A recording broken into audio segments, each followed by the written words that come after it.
Ram Ram ji sir है। कुछ important क्वेश्चनों में से पहला झंडूबाम क्वेश्चन की स्टेटमेंट आपके सामने, जिसमें जिक्र किया गया सोनम का, कैसे हम इसको 90 डिग्री पर घुमाएंगे। हाँ सर, मैं क्वेश्चन की बात कर रहा हूँ, क्योंकि क्वेश्चन को कैसे 90 डिग्री पर घुमाएंगे। हाँ, अब स्टेटमेंट पढ़ लूँ, पता मुझे आप क्या सोचोगे। महोदय जी, इसमें बोला है कि सोनम नाम की कोई लड़की थी, ठीक है। सोनम एक 15 दिवसीय बिक्री अभियान के दौरान 15 दिवसीय बिक्री अभियान के दौरान उसको यात्रा खर्चे के लिए कुछ पैसे दिए गए हैं, ठीक है जी। हालांकि उसे 9 दिन अधिक रुकना पड़ा और परिणाम स्वरूप उसके उस दैनिक यात्रा भत्ते में 75 रुपये की कमी हो गई, तो आरंभ में उसके लिए कितनी राशि प्रदान की गई। श्रीमान जी, इस क्वेश्चन में ना सिर्फ एक लाइन इंपॉर्टेंट, अगर आपने स्टेटमेंट ध्यान से पढ़ी, वो लाइन है ये, औसत दैनिक यात्रा भत्ते में, यानी कि जो 75 रुपये की कमी होती है ना, इसकी औसत दैनिक खर्चा ना, उसमें कमी होती है। बाप एक बात बताओ मेरे को, जो तो सोनम थी वो 15 दिन के लिए गई थी, ठीक है। 9 दिन उसके ज़्यादा लग गए हैं, ठीक है। तो वो कितने दिन रुकी, कितने दिन के लिए गई, 24 दिन के लिए। 15 दिन के लिए गई थी, परिणाम स्वरूप उसके 9 दिन अधिक लग गए, तो कितने दिन लग गए उसके, 24 दिन। अब आप एक बात बताना मुझे, वो जब गई थी उसको खर्च कितने दिन का दिया गया, 15 दिन का, रुकी है कितने, 24 दिन। फिर आप ये नहीं बोल सकते सर उसने 15 दिन का खर्चा में है ना 24 दिन काम चलाया है, ठीक है, क्योंकि पैसे उसको कॉन्स्टेंट दिए गए थे, पैसे उसको 15 दिन के खर्चे लिए दिए गए हैं। अब उसने 15 दिन के रुपए में 24 दिन काम चलाया, तो होता क्या है, जो उसका दैनिक खर्च करती थी, जो दैनिक खर्च करती थी, उस दैनिक खर्च करती थी, उसमें 75 रुपये की कमी हो गई, ठीक है। 15 दिन का खर्चा में उसने 24 दिन काम चलाया है, तो होता है क्या, उसके जो औसत खर्च करती थी उसमें 75 रुपये की कमी हो गई, ठीक है। बस याद क्या करना है, हमने याद करना कि स्टार्टिंग में उसने कितनी राशि दी गई थी। थोड़ा 24 को और 15 को मैं 3 से काट लूँ, 3 अट्ठे 24, 3 पंजे 15। आप कहोगे सर 3 से क्यों काटा, थोड़ा कैलकुलेशन करने में आसानी हो जाएगी। अब आप एक बात बताओ मुझे, खर्च तो करने थे उसने 8 रुपये, खर्च तो करने थे 8 रुपये, और खर्च करती है वो 5 रुपये, तो उसके औसत में कितनी कमी आ गई। आप कहोगे सर उसके दैनिक औसत में कमी आ गई 3 की। मैं तो कह रहा हूँ उसके दैनिक औसत में 3 की कमी आई है, लेकिन एग्जामिनर कह रहा है ना मुन्ना ना 3 की नहीं, उसके दैनिक औसत में आई है 75 रुपये की कमी, यानी कि 3 की वैल्यू 75 रुपये है, 3 की वैल्यू 75 रुपये है, तो एक की यूनिट की वैल्यू कितनी हो जाएगी। आप कहोगे सर 1 यूनिट की वैल्यू हो जाएगी 25 रुपये, 1 यूनिट की वैल्यू 25 रुपये है, तो मैं पूछूँ 8 यूनिट की वैल्यू कितनी हो जाए। आप कहोगे सर 25 और 8 की गुना कर दे हम, कितनी हो जाएगी 200, और मैं पूछूंगा एक दिन का उसका खर्च 200 रुपये है, तो 15 दिन के कितने हो जाए। आप कहोगे 3000 रुपये, बस यही 3000 रुपये अपना आंसर है। कौन सा आंसर है, option number C is right answer, option number C is right answer. बस क्या किया, कुछ नहीं किया, सिर्फ स्टेटमेंट ध्यान से पढ़नी है, स्टेटमेंट ध्यान से पढ़ ली, क्वेश्चन पढ़ लिया। चलता हूँ नए क्वेश्चन की तरफ, एक बार फिर समझा देता हूँ। देखो 15 दिन के लिए गई थी, 9 दिन ज़्यादा अधिक लगे, तो 24 दिन खर्चा दिया था उसको, 15 दिन का खर्चा दिया था उसको 15 दिन का, और काम चलाया उसने 15 दिन के खर्चे में 24 दिन के लिए। या आप ऐसे भी बोल सकते हो, जो समय है जो उसका दिन के लिए गई थी, खर्चा ना अपोजिट हो जाता है, कैसे भी कन्वर्ट कर लो आप उसको। 3 से काटो मैं, 3 अट्ठे 24, 3 पंजे 15, ठीक है। खर्च करने थे उसने 8 रुपये, खर्च करते हो 5 रुपये, कितना औसत कम कर दिया उसने 3 रुपये। 3 की वैल्यू 75 दे रखी है, 1 यूनिट की वैल्यू हो जाएगी 25, ठीक है। तो एक दिन में का खर्च कितने होते हैं, 25 अट्ठे 200 रुपये खर्च कर देती है। 15 दिन का पूछा, 15 और 200 की और 15 की गुणा करेंगे, कितना हो जाएगा। एक इम्पोर्टेंट क्वेश्चन है ये, बेशक अच्छा क्वेश्चन है। एक हाउसिंग सोसाइटी के निवासियों में से 13/18 के पास स्वयं की कार है, ठीक है जी। जिनके पास कार है उनमें से 48/65 ने कवर्ड पार्किंग स्थान खरीदा है। यदि 136 निवासी खुले में गाड़ी खड़ी पार्क करते हैं, तो सोसाइटी में कुल कितने निवासी हैं। श्रीमान जी इसने बोला है, क्या बोला इसने, कि कुल 65 आदमी हैं जिनके पास गाड़ी है, उनमें से 18 ने तो है ना पार्किंग स्थान खरीद रखा है, तो कितनों ने नहीं खरीदा। आप कहोगे सर कुल 65 आदमी हैं, 48 ने खरीद रखा है पार्किंग स्थान, तो कितने ने खरीदा। आप कहोगे सर 17/65 ने नहीं खरीदा। 48/65 ने तो पार्किंग स्थान खरीद रखा है, तो कितने ने खरीदा, 17/65 ने नहीं खरीदा। कुल आदमी कितने हैं, गाड़ी कितने के पास है। आप कहोगे सर सोसाइटी में 18 आदमियों में से 13 आदमियों के पास गाड़ी है, जिनमें से 17/65 लोगों ने है ना पार्किंग स्थान नहीं खरीदा। इनकी वैल्यू कितनी दे रखी है। आप कहोगे सर इनकी वैल्यू दे रखी है 136। काटता हूँ मैं, 13 पंजे कितना हो गया 65, 13 पंजे कितना हो गया 65। 17 की वैल्यू कितनी है इधर, आप कहोगे 8 गुना है। 17 की वैल्यू कितनी, 8 गुना, ठीक है। ऊपर 8 गुना तो 18 पंजे 90, 90 को भी मैं 8 गुना नहीं कर दूंगा। जब मैंने 17 को 8 गुना करके 136 लिखा, तो 90 को 8 गुना करके 90 को 8 गुना कर दूँगा, कितना हो जाएगा 720। यही अपना आंसर आ जाएगा। इंपॉर्टेंट क्वेश्चन था, बिल्कुल ईजी वे में समझता है। चलते हैं नए क्वेश्चन की तरफ। नया क्वेश्चन ये है महोदय, ए, बी और सी एक कार्य को 6 दिनों में पूरा कर सकते हैं। यदि ए, यहाँ बी लिख रखा है, यदि ए बी से दुगनी तेजी से और सी से तिगुनी तेजी से कार्य कर सकता है तो सी अकेले उस कार्य को कितने दिनों में पूरा करेगा। श्रीमान जी पहले तो मैं बता दूँ, जब भी दुगनी हो तिगनी हो लिख रखा हो ना, इस टाइप के क्वेश्चनों में स्टेटमेंट हमने पूरी पढ़नी है। ऐसा नहीं कि थोड़ी स्टेटमेंट पढ़ ली वहीं से सोल्व आउट करना शुरू किया, ठीक है। उसके बाद बोला इसने 3 व्यक्ति है ए, बी और सी।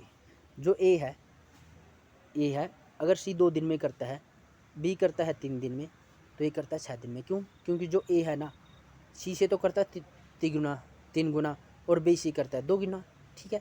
अब ये क्या हो गया, 6 3 2, ये क्या होगा आपको होगा सर, ये इनकी आ गई एफिशिएंसी। एफिशिएंसी का मतलब कि एक दिन में कार्य करते हैं, ठीक है। एक दिन में ए 6 कार्य करता है, बी करता है 3 और सी करता है 2। ये मिलकर है ना, तीनों मिलकर 6 दिन कार्य करते हैं। ये स्टार्टिंग में नहीं दे रखा ये स्टार्टिंग में दे रखा ए, बी और सी एक कार्य को 6 दिनों में पूरा करते हैं। अब आप एक बात बताना मुझे, एक दिन में ये कितना कार्य करेंगे तीनों? 6 और 3 9 और 2 11, यानी कि एक दिन में कार्य करेंगे 11। तो 6 दिन में कितना काम कर देंगे? आपको होगा सर 66 कार्य कर देंगे, यानी कि तो कार्य पूरा तो जो इन्होंने कार्य पूरा किया वो कितना था? 66 काम था। फिर उसने पूछा कि सी अकेले इस कार्य को कितने दिन में करेगा। सी की एफिशिएंसी 2, कुल काम है 66, तो ये कितने दिन में पूरा कर देगा? 66/2, यानी कि ये पूरा कर देगा 33 दिन में। बस यही अपना आंसर था। चलता हूँ एक अच्छा सा इम्पोर्टेंट क्वेश्चन की तरफ। नेक्स्ट क्वेश्चन है मेरे भाई, ये इजी क्वेश्चन है। एक आयत का परिमाप 96 मीटर है और इसकी लंबाई 27 मीटर है, इसकी चौड़ाई ज्ञात कीजिए। श्रीमान जी हमें पता है 2 गुना लंबाई, देखो आयत का परिमाप पूछा ना श्रीमान जी, परिमाप का क्या होता है? 2 गुना L + B बराबर है, ये कितना दे रखा है? 96। 2 से काट दूंगा कितना हो गया? 48। लंबाई दे रखी है हमें 27, 48 में से 27 घटा दूंगा तो कितना आ जाएगा? 21। यही अपना आंसर था। लेकिन हम एग्जाम में ऐसे क्यों करेंगे? ज़रूरी है कि हमने इतना सजाना? हमें पता है आयत का परिमाप कितना है, 2 × L + B होता है। 2 से इसको सीधा काट दूंगा, 48 और 48 में से 27 को घटा दूंगा, 21 मीटर अपना आंसर आ जाएगा। चलो लाइन तोड़, चलता हूँ नए क्वेश्चन की तरफ। देखो मेरे भाई, दो स्टेटमेंट देखो कितनी बड़ी दे रखी है, 20 सेकंड तो स्टेटमेंट पढ़ने में ही लग जाएगी। देखो चलो पढ़ते हैं। यदि 5 वर्ष के लिए निवेश की गई एक धनराशि पर प्रतिवर्ष साधारण ब्याज प्रदान किया जाता है और 5 वर्ष की अवधि समाप्त होने के बाद परिपक्वता पर देय राशि 2340 आती है, हालांकि यह धनराशि को केवल 2 वर्षों के लिए निवेश किया गया होता तो परिपक्वता को देय राशि 2016 रुपये होती। निवेश की गई मूल धनराशि कितनी है? श्रीमान जी जंडूबाम क्वेश्चन है, इसमें कुछ नहीं कह रहा, इसमें कह रहा है कोई एक आदमी था, किसी को देसी हिसाब से समझेंगे, कोई एक आदमी था किसी को 2 साल के लिए पैसे देता है, अगर वो उसको 2 साल बाद पैसे लौटाता ना तो उसको 2016 रुपये मिलते हैं, ठीक है। लेकिन वो 2 साल में पैसे नहीं लौटाता, वो लौटाता है 5 साल में पैसे, तो उसको कितने रुपये लौटाता है? 2340 रुपये। अब आप एक बात बताना मुझे, 2 साल में पैसे देता तो कितने देता? 2016 देता। 3 साल में दे हैं उसने, 5 साल में दे उसने 2340 रुपये। 2 साल में और 5 साल में कितना गैप है यहाँ का? आप कहोगे सर ये यहाँ से यहाँ का गैप है 3 साल का। और पैसे का गैप पूछूँ तो क्या? आप कहोगे सर 324 रुपये का गैप है, यानी कि आप ऐसे बोलोगे सर 3 साल में उसका ब्याज कितना है? 324 कितना ब्याज, कितने दिन का ब्याज? आप कहोगे सर 3 साल का। तो 1 साल का ब्याज कितना हो जाएगा? आप कहोगे सर 1 साल का ब्याज हो जाएगा उसका 108।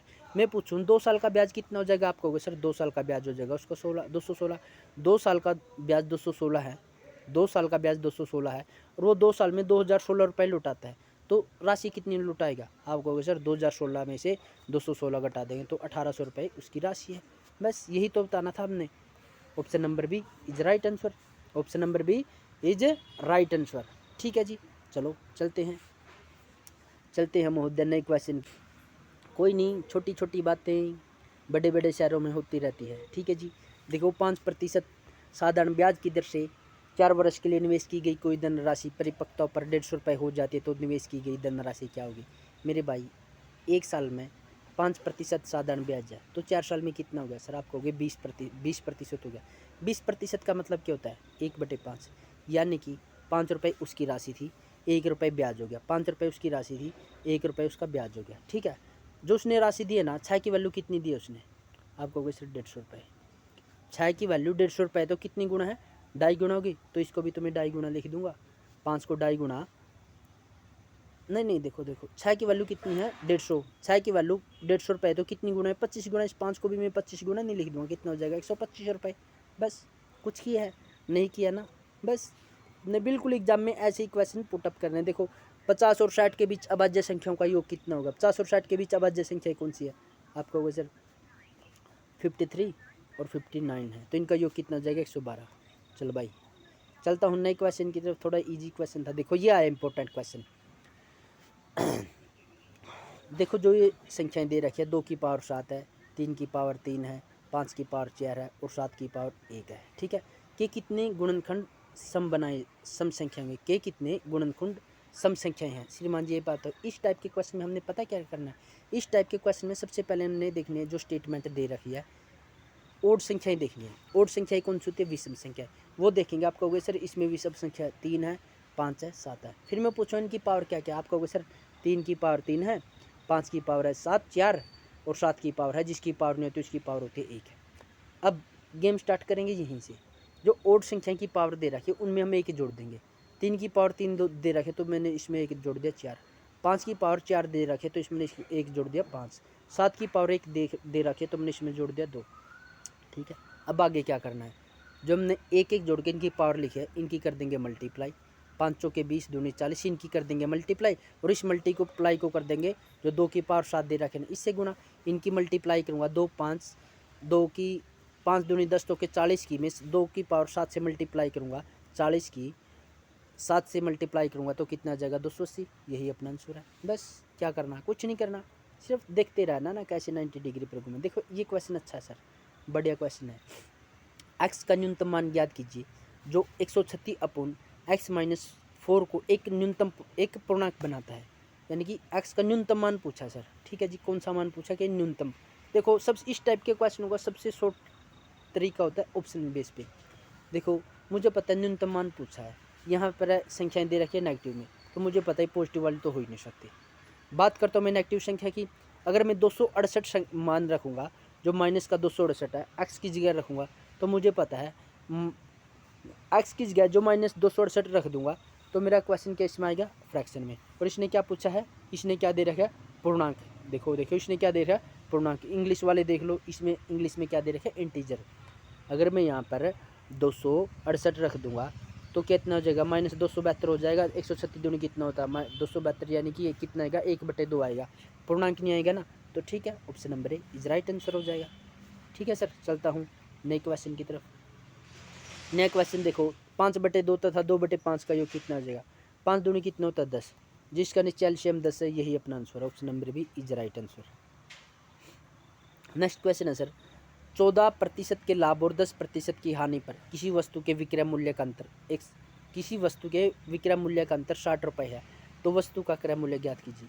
श्रीमान जी मैंने एक दिन फिर वीडियो में बताया था, लाभ हानि हानि लाभ, प्लस माइनस माइनस प्लस, ये हमेशा प्रतिशत में किसको दिखाते हैं अंतर को। ठीक है जी। 14 और 10 कितने हो गए 24 हो गए, 14 और 10 24, यानी कि 24 की वैल्यू कितनी दे रखी है आपको हो गए 60 दे रखी है। हमने क्या करना क्रय मूल्य हम कितना यूनिट मानते हैं 100 मूल्य। 24 की वैल्यू 60 है तो कितने गुना आपको हो गए 24 दूनी 48, 2.5 गुना है। 24 की वैल्यू 60 2.5 गुना, तो 100 का भी 2.5 गुना क्या हो जाएगा 250। Option number D is right answer. मात्र क्वेश्चन देखते ही हमने 90 डिग्री पर घूम। देखो ये ईजी क्वेश्चन है, सबको आते हैं, लेकिन हमने करने कैसे सिर्फ मैं वही बता रहा हूँ। क्योंकि देखो एक तो यही है कि एक क्वेश्चन को हम 50 सेकंड में करें, अरे किसी क्वेश्चन को हम 10 या 5 या 10 सेकंड में कर रहे हैं, कितना फ़र्क रहेगा। श्रीमान जी आप एक बात हो, इस क्वेश्चन को ना 60-70% बच्चे ऐसे करेंगे, पहले 176 जोड़ेंगे, फिर 17.6 जोड़ेंगे, फिर 0.176 जोड़ेंगे, फिर 0.0176 जोड़ेंगे। ठीक है सर, ऐसे वो करें। अब हम ऐसे क्यों करें, हमें सबसे पहले क्यों ना हम इस क्वेश्चन को ऑप्शन बेस से करें। हमें पता लास्ट का अंक है ना जो डेसिमल के, यहाँ 1 डेसिमल है, यहाँ 2 है, यहाँ 3 है, यहाँ 4 है, तो इसका लास्ट का अंक क्या आएगा 6 है। मुझे पता है चारों ऑप्शनों में 6 है, ठीक है, नहीं कोई कटा। फिर मुझे पता है मैं तीसरे अंक पे जाऊँगा, तीसरा अंक इसका कितना 6, इसका कितना 7, इनमें तीसरा अंक नहीं है ना डेसिमल के पास। 6 और 7 कितना हो गया 13, यानी कि अपने जिसमें पीछे 36 है वही अपना आंसर हो जाएगा। ना इसमें है ना इसमें है, ऑप्शन नंबर ए में है और ऑप्शन नंबर डी में है। ऑप्शन नंबर ए में और ऑप्शन नंबर डी में है 36। ठीक है, ये दो अपने ऑप्शन ही हैं। चेक करूँगा मैं यहाँ से। देखो एक तो तरीका ये है कि मैं अगला अंक और देखूँ, और एक तरीका और ये है, अगर अगला अंक नहीं देखते, हमें पता है सम डिजिट सभी को आते हैं। सम डिजिट का मतलब होता है अगर अपना संख्याओं का योग 9 होता तो हम उसको 0 मान लेते हैं। 7 और 6 13, 13 और 1 14, 14 का कितना बच जाए, 14 में से 9 घटा देंगे तो 5 मान लेंगे। यहाँ भी 5 हो जाएगा क्योंकि इनका सम डिजिट तो इनका भी 14 था, यहाँ भी 5 हो जाएगा, यहाँ भी 5, यहाँ भी 5, यहाँ भी 5। पंजो पंजो कितनी होगी, 5 10 15 20 और 25। 25 का मतलब क्या हो गया, आप कहोगे 9 दूनी 18 होता है, तो 25 में से 18 गए 7 रह गए, यानी कि जिसका सम डिजिट 7 होगा वही अपना आंसर होगा। 9 से 9 काट दिया, 6 और 3 9 काट दिया, 15 और 1 16, 16 में से 9 गए कितना रह गया 7, इसका सम डिजिट 7 है, तो ऑप्शन नंबर ए यही अपना आंसर है। ठीक है, मात्र 5 से 10 सेकंड में कर सकते हैं, इतना टाइम समय सिर्फ आपको बताने के साथ साथ लगता है सर। देखो एक ये है सर सॉरी, देखो ये भी इजी क्वेश्चन है। 100 रुपये 100 की राशि को 10% चक्रवृद्धि ब्याज की दर से 2 वर्ष के लिए निवेश किया गया था। यदि समान अवधि के लिए ब्याज की दर को बढ़ाकर 20% कर दिया हो तो निवेशक को ब्याज के रूप में कितने रुपए मिलेंगे। देखो सर, करते समय इस क्वेश्चन को, कोई 40 सेकंड में, कोई 50 सेकंड में, कोई 60 सेकंड में, 99% इस क्वेश्चन को रोक करेंगे।